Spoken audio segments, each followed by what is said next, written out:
Özellikle aslında dünya genelinde çatışmaların yoğunlaştığı bir dönemde Önder Apo'nun barış ve demokratik toplum çağrısını bölge halkları için umut ışığı diye niteliyorlar. Önder Apo'nun Kürt sorunu özelinde tüm çatışmalı bölgelere dönük bir perspektif, barışçıl, demokratik, özgür bir yaşam ideali peşinde olan insanlığa umut içeren bir perspektif olarak tanımlıyorlar. Nasıl yorumluyorsunuz bu cümleyi? Böyle mi diyorlar? Evet, bu kampanya başlamadan önce Avrupa Parlamentosu'nda bir konferans olmuştu. O konferansa inisiyatifi başlatan her iki Nobel ödülü sahibi gelmişti. Aynı cümleyi orada kullanmışlardı. Yani herkesin savaştan, herkesin kıyımdan, herkesin birbirine egemen olmasından, herkesin katliamdan konuştuğu bir süreçte Kürt halk önderinin böyle bir adım atması büyük bir cesaret, liderlik göstergesidir dediler. Orta Doğu'nun da tam buna ihtiyacı olduğunu, aslında dünyanın buna ihtiyacı olduğunu söylediler. Hatta şöyle bir şey bile diyorlardı. Dünya kendi barış liderini arıyor. Kendi barış liderini eskiden Mandela'da bulmuşlardı. Şimdi Sayın Öcalan'da bulacaklar. Yani bu konuya emin olduklarını ve bir hamle başlatacaklarını söylemişlerdi. Ki bunun gerçekleşmesi için elinden geleni yapacaklarını söylemişlerdi. Nitekim bunun sonucunda bu değerli 88 tane Nobel ödüllü şahsiyetin mektubu ortaya çıktı. Evet, uluslararası kurumlara eleştiriler var. Önder Apo'nun tutsaklık koşulları ve ahim kararlarının uygulanması için çaba göstermemekle eleştiriliyor. Tecrite dair endişelerini de tekrarlıyorlar. Burada muhtemelen Önder Apo'nun maruz bırakıldığı hukuk dışı uygulamalara dikkat çekiliyor ve Avrupa kurumlarının bu hukuksuzlukla mücadele etmediği eleştirisi yapılıyor. Peki bunu nasıl anlamak gerekir? Yani şöyle, daha önce 69 Nobel ödüllü benzer kurumlara mektup yazmıştı. Onlar cevap da vermişlerdi. Şimdi bu 69'a 88 de ekleniyor ki 88'in içerisinde 69'dan o zaman imzalayanlardan bazıları var. Sanırım 26 tanesi falan yenidir. Şimdi şöyle, Avrupa Konseyi, Bakanlar Komitesi, İşkence Önleme Komitesi, AHİM, Avrupa Birliği sorumluluklarını yerine getirmiyor. Siyasi çıkarlar, siyasi kaygılarla hareket ediyorlar. Bu sorumluluklarını şimdi barış için yerine getirmeleri isteniyor.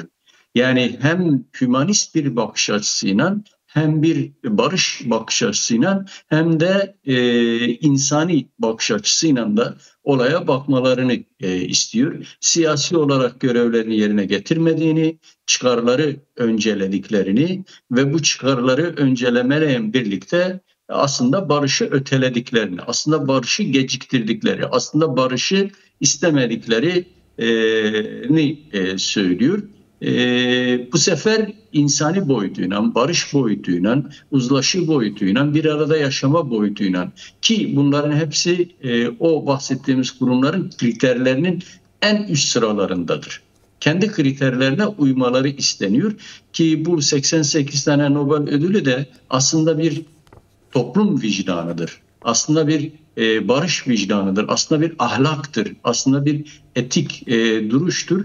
İnsanların, toplumun genelini kapsıyor. Şimdi bu ödül alanların içerisinde kimya ödülü alan var, fizik ödülü alan var, barış ödülü alan var.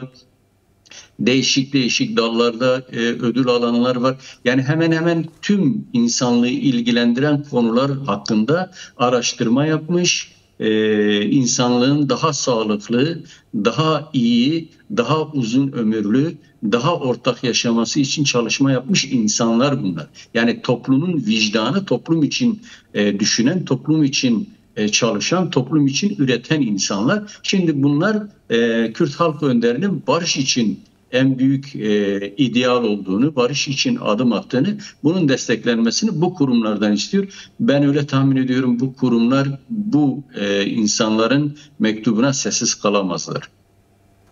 Evet, Türkiye Cumhurbaşkanı Tayyip Erdoğan'a yazılan mektup da var. Önder Apo'nun koşullarına dikkat çekiyorlar ve rolünü tam oynayabilmesinin önünün açılmasını istiyorlar. Bu da anlamlı bir girişim. Siz nasıl yorumluyorsunuz bunu?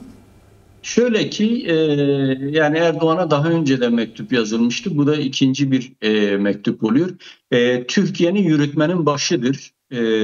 Kendisi aslında şimdiye kadar İmralı kapıların kapalı kalmasının sorumlusudur. Barışın gerçekleştirilmemesinin sorumlusudur. Kürt halk önderi, Kürt hareketi şimdiye kadar bir sürü girişimde bulundu ki bu son 27 Şubat çağrısıyla birlikte halen tek taraflı Kürtler girişimde bulunuyor. Erdoğan'ın sadece söylemleri var. Bir de komisyon çalışmaları var. Bu çağrıyla birlikte yürütmenin başına da bir sorumluluk yükleniyor. Yürütmenin başının aslında olayı siyasi olarak ele alması gerektiği, olayı halkların bir arada yaşaması ve insani kriterler olarak da ele alması gerektiği kendisine hatırlatılıyor. Şöyle deniliyor, yani büyük lider büyük halkın çıkarına olan adımları atanlardır. Sizler daha önce böyle bazı girişimlerde bulundunuz. Bu sefer de bulunmanızı istiyoruz diyorlar. Ben öyle tahmin ediyorum, bu mektup Erdoğan da elini güçlendirecektir. Türkiye hükümetinin, yürütmenin elini de güçlendirecektir. Nitekim bu sadece yazılan mektuplarla sınırlı kalmayacak. Bu mektuplar Avrupa basınında da yayınlandı. Alman basınında yayınlandı, Bask basınıdır, Katalan basınıdır, İtalyan basınında da yayınlanacak. Bu uluslararası kamuoyuna mal olacak. Türkiye'nin imajı içinde, prestiji içinde önemli olacak. Erdoğan'ın bunlara vereceği cevap Erdoğan ve Türkiye hakkındaki uluslararası algıyı da belirleyecek. Ben öyle tahmin ediyorum. Bu kulislerde, lobilerde ve siyasi diplomatik arenada da yankısını bulacak. Çünkü bu mektuplar aynı zamanda yüzlerce şekilde tüm ülkelerin başbakanlarına, tüm ülkelerin dışişleri bakanlıklarına da ayrıca gönderiliyor.